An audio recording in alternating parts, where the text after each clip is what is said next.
Mga Karusimoto, mga Karusi, andito tayo ngayon sa mga sa Binmali branch, no? Binmali Pangasinan, Rusi branch, no? Vlog natin mga Karusi yung available motorcycle dito. Tara mga Karusi, samahan niyo ako. Sino Rusi, no? Ayan. Ayan sa mga Karusi. Ayan, Rusi. Tapos meron din yung Piaggio na available din. Bali mga Karusi, along highway lang siya, no? Tapat siya ng Furniture, oh. Papunta ng may Karusi, Lingayen, Pangasinan. Ito lang papunta itong Dagupan, Pangasinan. Ano mo yung Karusi yung address niya? Ayan o, Barangay Malindong, Binmali, Pangasinan.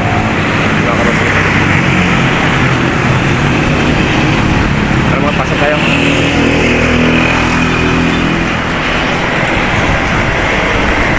Bali mga Karusi, no? Yung ano niya, yung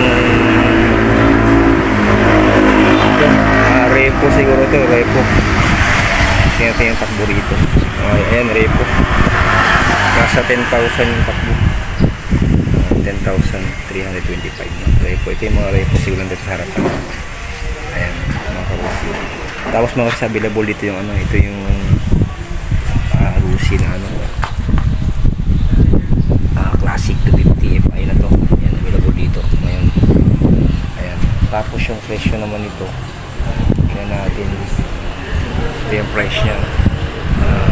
Classic 350 ay 96,000 yung cash. 12 months niya is 843. 12 months niya is 4795. 30 exam siya is 339. Rebate niya is 300. Ayan mga Karusimoto.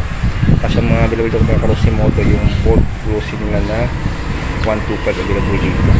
Tapos marami sa available mga Karusi yung pang tricycle. Tara punta natin. Yung mga Karusi yung available dito, yung Macho 125 yan. Meron na pala available dito yung Rusi Macho 125 yan. Ito ang design niya mga Karusi, iba yung design niya. Mga Karusi, ano yan, vlog natin ito pag ano, kasi bagong dating siguro ito.